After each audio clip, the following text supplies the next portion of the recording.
Okay, so there's 3 letters that I would like to have the commission considering voting for. And these 3 letters come out of things that have been going on lately, and I just wanted to walk through them. And the first one had to do with pharmaceuticals. You know, this has been an issue that the Trade Commission has weighed in on since its inception back in 2003, and it has to do with the state of Maine getting rebates under the Medicaid program and what kind of rules would apply to do that. And we have consistently opposed this so-called transparency or reimbursement chapter. As I mentioned earlier, the USTR has been suggesting somewhat publicly that they are going to change what they want to do in this area. And specifically, and there's a letter there's an article that's attached, so this is what's public. But if I could summarize it, and this is what I've had multiple meetings with them on to represent the Commission's point of view, but what they have said, and somewhat publicly, is that instead of starting with what was in the Korea Agreement, which had a lot of language that was of great concern about competitive market-based pricing and requiring various levels of appeals and other things, that they were going to start instead with the Australia agreement and would not go outside of that much with respect to whatever went into the Trans-Pacific Partnership.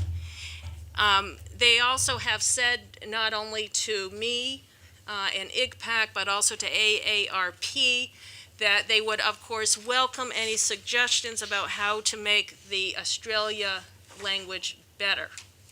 So that's what this letter is.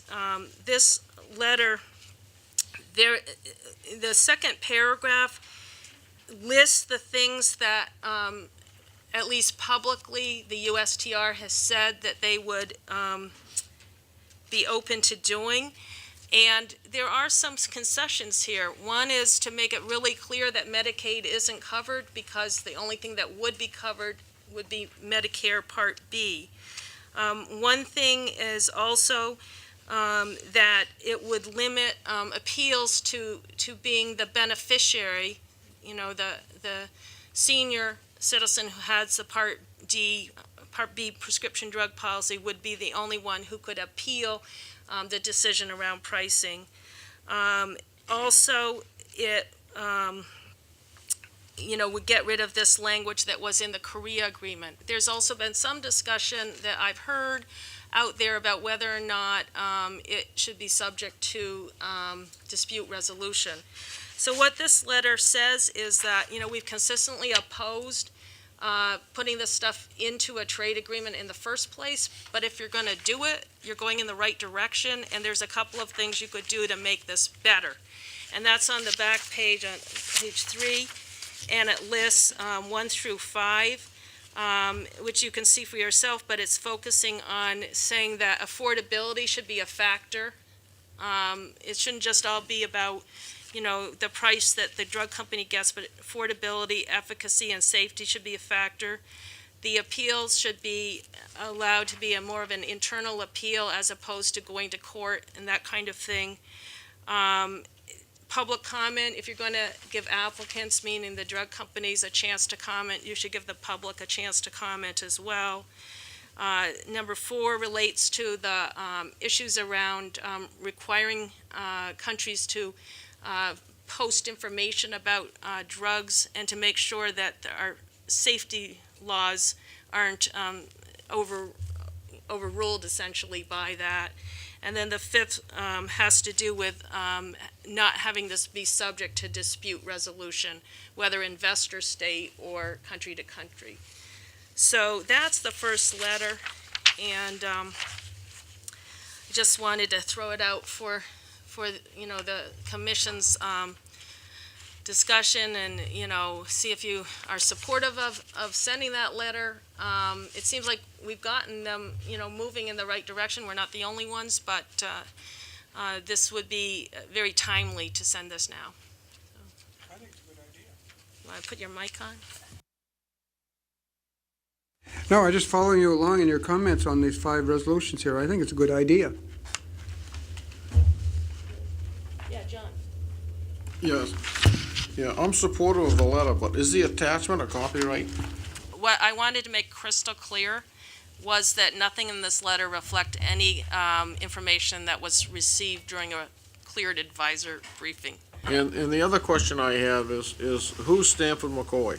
Stanford McCoy. Stanford McCoy is the chief negotiator for the USTR on intellectual property and also these transparency issues. Any further discussion on it?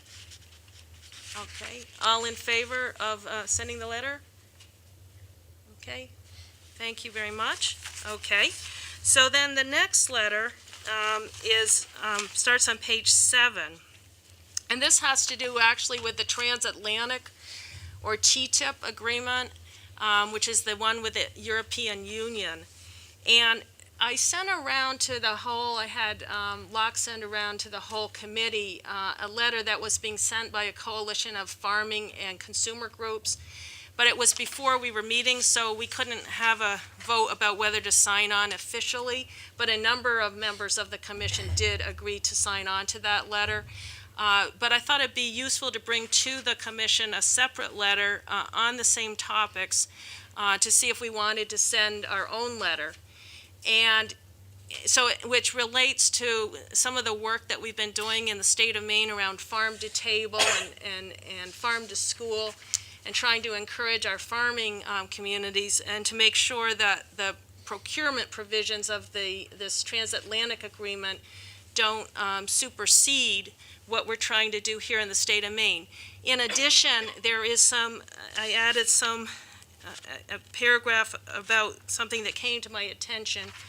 I was actually called by a reporter who said, have you heard of any European Union countries calling your state or any others right now to try to get your state to agree to be bound by the procurement provisions of the transatlantic treaty? And I said, no, but that would be wholly inappropriate.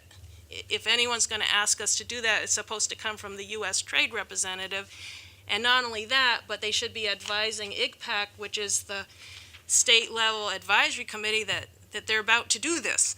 So I thought it was worthwhile to just put in a paragraph to say this is not appropriate if it's happening, and we want to make sure that you're in touch with IGPAC and that any such outreach comes from our own government and not from the European Union. So that's what the second letter is. No, it sounds like you're fully on base. We fought for years to get Japan to let apples in, and found out once we got them in through the trade stuff that their firm belief in buying local, we didn't sell any apples over there anyhow. Okay, is there a motion on this? Mr. Palmer? A move, we send the letter. Okay, motion by John Palmer. Is there a second? Second. Second by Harry Ricker. All in favor? Voting members? It's unanimous. Okay, and then the final letter, and again, I know it's a lot at once, but one of the things that's happening is this stuff is happening now. So we're actually being relevant. But the third letter relates to something that's going on in the European Union that I think is extremely helpful. We have had a lot of discussion about the investor-state dispute settlement process and concerns about it. The European Union is now engaging in this negotiation with the U.S.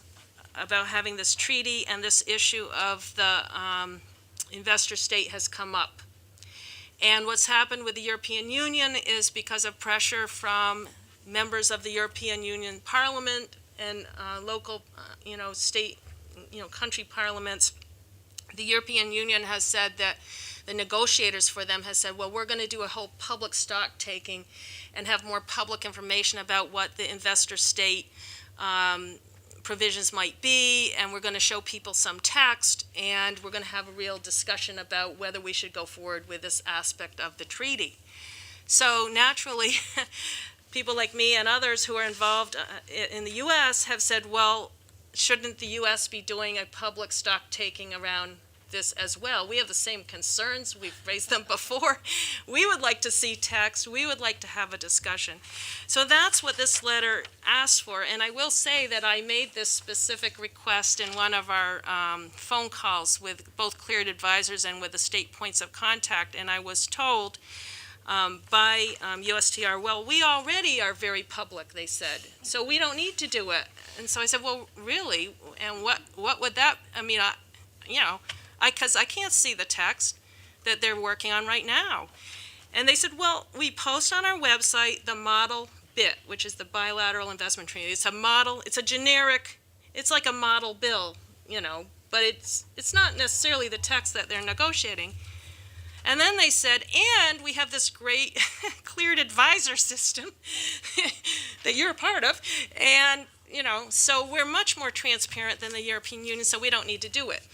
So I just thought, well, this might be a good time for the Commission to weigh in on this and say, we like the idea of a public stock taking, and by the way, we've always felt the cleared advisor system could use some improvement, and so that's not necessarily adequate, and we hope you will take that seriously. So that's what letter number 3 is, starting on page 10 and 11, and I put that forward for your consideration. Could you put your microphone on, Representative Ayotte? Well, I'm agreeing with you. Well, that's, even if you agree, you should be on the microphone. Well, it has here, we respectfully disagree with what you comment on. Right. The public availability of generic text cannot replace the opportunity to read and comment on actual proposed language under consideration in TTIP. Further, we have on many occasions detailed the inadequacies of the current advisories. That's why I would Right. support the letter. Right. Is what I'm Would saying. you like to make a motion? Yes, I would make a motion we adopt the ideas in this. Okay, so there is a motion to send the letter by Representative Ayotte, and a second? I will second that, Madam Chair. All right, Senator Patrick. So any further discussion? John Palmer. As you know, it's a matter dear to my heart, and I think it's too mild, but I'll support it. Oh, really? You want to beef it up? I don't think you'd appreciate that. Jay? On page 53, AFL-CIO President Trumka talks about the problems with the advisory system, and I think this addresses that, so highly in favor of this. Great.